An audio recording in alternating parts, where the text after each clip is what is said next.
पिताजी, मेरा एक सवाल था। बोलो। अभी अरविंद केजरीवाल जी ने इस्तीफा दे दिया है और उसका सबसे बड़ा कारण था या मुख्य कारण ये था कि सुप्रीम कोर्ट ने उनको उनके हाथ में जो पावर थी वो छीन ली है उनसे, उनको रिस्ट्रिक्ट कर दिया है कि भैया जी अब आप इस्तेमाल नहीं कर सकते हैं। तो अब जैसे कि अभी दिल्ली में इलेक्शन आ रहे हैं, अभी 6 महीने में अगले साल इलेक्शन है। तो मान लीजिए कि अभी अरविंद केजरीवाल जी फिर से खड़े हो रहे हैं, तो जो वो बंदिशें हैं, जो वो रिस्ट्रिक्शंस हैं सुप्रीम कोर्ट की, वो तो तब भी अरविंद केजरीवाल जी के साथ रहेंगी। तो दिल्ली की जनता उनको क्यों इस इलेक्शन में जिताए? या और मेरा तो सवाल एक ये भी है कि जब उन्हें पता है कि सुप्रीम कोर्ट ने उनके ऊपर बंदिशें लगा रखी हैं, तो वो खड़े ही क्यों हो रहे हैं इलेक्शन में? अच्छा, पहले जो आपका सवाल है वो ये है कि सुप्रीम कोर्ट ने उनके ऊपर बंदिशें लगाई हुई हैं तो वो जीत जाएंगे, तब भी वो रिस्ट्रिक्शन उनके ऊपर रहेंगी, अरविंद केजरीवाल जी के ऊपर वो रिस्ट्रिक्शन रहेंगी। ठीक है। तो चुनाव, अगर जो अरविंद केजरीवाल जी अपना चुनाव जीत जाते हैं और उनकी पार्टी भी चुनाव जीत जाती है, ठीक है, उसके बाद भी मतलब बहुमत में भी आ जाती है अगर जो आम आदमी पार्टी, तो भी वो रिस्ट्रिक्शन जो है वो रिस्ट्रिक्शन अरविंद केजरीवाल जी के ऊपर ऐसे ही रहेंगी कोर्ट की। तो जनता अगर जो उन्हें जिता भी देती है या उनकी पार्टी को भी जिता देती है तब भी वो रिस्ट्रिक्शन रहेंगी। ठीक है। और वो मुख्यमंत्री के दफ्तर नहीं जा पाएंगे, वो फाइलों पे साइन नहीं कर पाएंगे। ये सब जो रिस्ट्रिक्शंस अभी हैं वो बाद में भी रहेंगी। सवाल नंबर एक। हमारा दूसरा सवाल आपका क्या था? कि दिल्ली की जनता क्यों उन्हें जिताए? हाँ, तो ये तो दिल्ली की जनता को सोचना है कि दिल्ली की जनता को विकास चाहिए। ठीक है। दिल्ली की जनता को पॉल्यूशन फ्री एनवायरनमेंट चाहिए। दिल्ली की जनता को क्या चाहिए? ठीक है। अभी मैं आपसे एक एक हमें चीज और भी मैं। एक पॉइंट पता है जो दिल्ली की जनता को चाहिए। हाँ, क्या? ऐसी रोडें जिनमें गड्ढे कम हो और हाँ। सड़कों पर जो गाड़ियां हैं वो आराम से चल सकें। क्योंकि जहां तक हम अभी तक दिल्ली में रहे हैं, देखिए 14 साल हमें, आपको पता, हम रहे हैं। तो वहां पर जब हम रहे थे तो ज्यादातर जो सड़कें थी वो खुदी हुई रहती थी और उससे बहुत दिक्कत, जाम, पोल्यूशन, और मेरे ख्याल से एक बड़ा रीजन पोल्यूशन का रोडों का खुदना भी है। वो तो है ही। दूसरी बात मैं आपको बता दूं, ये जो कहते हैं कि एलजी हमें काम नहीं करने देते, फिर दूसरी तरफ ये कहते हैं कि दिल्ली की शिक्षा और दिल्ली के हॉस्पिटल बहुत अच्छे हो गए। तो भाई, या तो आप ये डिसाइड करो कि दिल्ली के स्कूल अच्छे हो गए, दिल्ली की शिक्षा अच्छी हो गई, तो वो काम आपने किया। ठीक है। और काम किया तो वो किसने करने दिया? वो एलजी ने भी करने दिया ना। मतलब अगर जो आप एलजी को ना करने का दोष देते हो तो करने का श्रेय भी तो उनको दोगे कि एलजी साहब ने करने हाँ, दिया। बिल्कुल। ठीक है।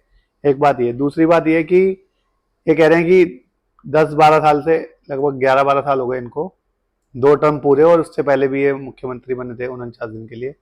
तो ये कह रहे हैं कि हमने दिल्ली की शिक्षा बहुत अच्छी कर दी, हमने हॉस्पिटल बहुत अच्छे कर दी। तो जब 10 साल आपने किसी चीज में बजट लगा दिया, ठीक है, मान लो आपकी सैलरी है और आपने एक बार कुछ पैसे जोड़ के या 10 साल तक अपने घर बनाने में लगा दिए, तो घर आप कह रहे हो कि आपने एक अच्छा घर बना लिया, तो उस बजट को आप कहीं और भी लगाओगे ना। तो आप बस यही रोना रोए जा रहे हो कि हमने शिक्षा अच्छी कर दी, वो अच्छा कर दिया, और अच्छा कुछ नहीं हुआ। बस ये सब ड्रामेबाजी, नौटंकी है, और कुछ नहीं हुआ। ठीक है। और दिल्ली की जनता की बात करें ना, दिल्ली की जनता को चुनना है कि उन्हें अच्छा एनवायरनमेंट चाहिए, अच्छा वातावरण चाहिए, पॉल्यूशन फ्री। ठीक है। दिल्ली में जो शिक्षा और स्वास्थ्य की वही वाली स्थिति है, बस इन्होंने क्या करा है कि जो स्कूल की बिल्डिंग्स थी उन पे रेड कलर का पेंट करा दिया है। टीचर्स तो वही हैं, टीचर्स नहीं भी हैं। ठीक है। एक बहुत बड़ा मुद्दा ये है कि इन्होंने बोला था कि जो भी, जैसे पहली बार जब इन्होंने अपना घोषणा पत्र बनाया था तो उसमें बोला था कि मैं दिल्ली के जितने भी कॉन्ट्रैक्ट पे एम्प्लॉयज हैं उनको सरकार आते ही पक्का कर दूंगा। तो अभी तक इन्होंने पक्का नहीं किया है, चाहे वो टीचर्स हों, ठीक है, चाहे वो हॉस्पिटल में नर्सेज हों, चाहे पैरामेडिकल स्टाफ हो, और भी बहुत सारी जगह है जहां पे इन्होंने नहीं किया है। तो दिल्ली के मुख्यमंत्री, पूर्व मुख्यमंत्री जो थे अरविंद केजरीवाल, उनका सिर्फ एक उद्देश्य है, मैं बता दूं आपको। ये खबर मिल रही है कि ये दिल्ली से ना एक मालवीय नगर सीट है जहां से सोमनाथ भारती एमएलए हैं। इन्होंने वहां पे सर्वे कराया है। खबर है ये कि इन्होंने वहां पे सर्वे कराया है, और सर्वे में इन्होंने बोला है कि सर्वे का मतलब ये वो निष्कर्ष निकाल रहे हैं कि अगर जो वहां से इनकी वाइफ जीत गई तो ये अपनी वाइफ को वहां से चुनाव लड़वाना चाहते हैं, और अगर जो इनकी वाइफ वहां से चुनाव जीत गई और इनकी सीटें आ गई तो ये अपनी वाइफ को दिल्ली का मुख्यमंत्री बना देंगे। ठीक है। उसके बाद इन्होंने विभव कुमार का नाम सुना है ना आपने? हाँ स्वाति मालीवाल का नाम भी सुना है? हाँ विभव कुमार वही है जिसने इनके घर में स्वाति मालीवाल से मारपीट की थी। तो वो स्वाति मालीवाल जिसके साथ मारपीट हुई थी, उसका जो आरोपी है विभव कुमार, उसको इन्होंने पंजाब में तैनात कर दिया। पंजाब में तैनात इन द सेंस कि जैसे वो दिल्ली में यहाँ पे अरविंद केजरीवाल का वो रहता था ना पीए बनकर, ऐसे ही उसको इन्होंने अब वहां पे भेज दिया पंजाब में। अब पंजाब में जाके वो जो मुख्यमंत्री भगवत मान है वहां के पंजाब के जो मुख्यमंत्री है, उनके घर पे उसने डेरा जमा लिया। 3-4 कमरे उसको अलॉट हो गए हैं। और भगवंत मान को आपको पता ही है कि उनकी तबीयत खराब चल रही है। भगवान उनको बहुत लंबी उम्र दे, स्वस्थ रखे। लेकिन तो अरविंद केजरीवाल अगर जो यहाँ पे ये वाला दाव चल गया, तो अरविंद केजरीवाल का उद्देश्य ये है कि वो पूर्ण राज्य है, दिल्ली तो एक वो है ना कैपिटल है भारत कैपिटल है, लेकिन दिल्ली पूर्ण राज्य नहीं है, यूनियन टेरिटरी है। हाँ तो ये चाह रहे हैं कि फुल स्टेट में इनको मुख्यमंत्री बनना चाहते हैं। तो ये दिल्ली चुनाव के बाद जो भी रिजल्ट आएगा, तो इनकी रणनीति ये भी है कि पंजाब में जाकर पंजाब का मुख्यमंत्री बनने की इनकी इच्छा है।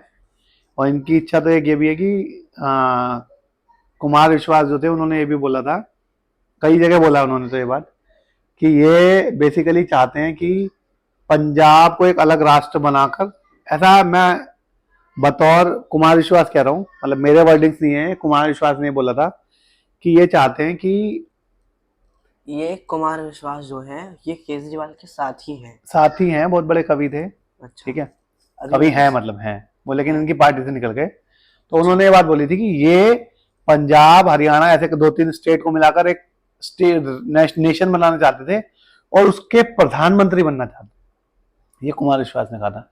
तो प्रधानमंत्री तो नहीं बन पाएंगे, लेकिन ये कुछ दिनों के लिए पंजाब के मुख्यमंत्री जरूर बन सकते। उस नेशन में पंजाब इनका मतलब प्लानिंग थी ऐसे कि पंजाब हरियाणा दिल्ली ऐसे करके 3-4 स्टेट्स को मिलाकर यहाँ एक अलग अलग अलग देश बनाने की।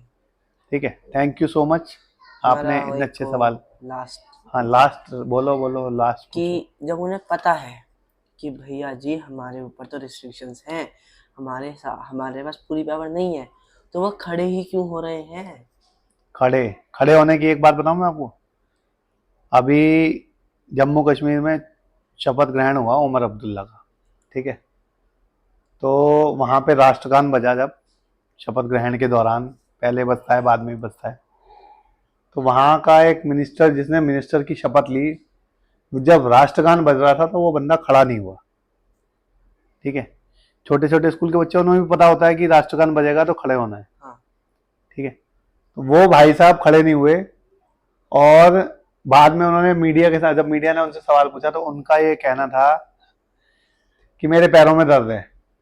तो मेरा चुनाव आयोग से ये सवाल है कि ऐसे व्यक्ति का तो नामांकन ही रद्द कर देना चाहिए। उसका जो सिलेक्शन हुआ है, जो इलेक्शन हुआ है, जो जनता ने उसे चुना है, उसको ही रद्द कर देना चाहिए। जो आदमी अपने पैरों पे खड़ा नहीं हो पा रहा, वो इलेक्शन में खड़ा कैसे हो गया?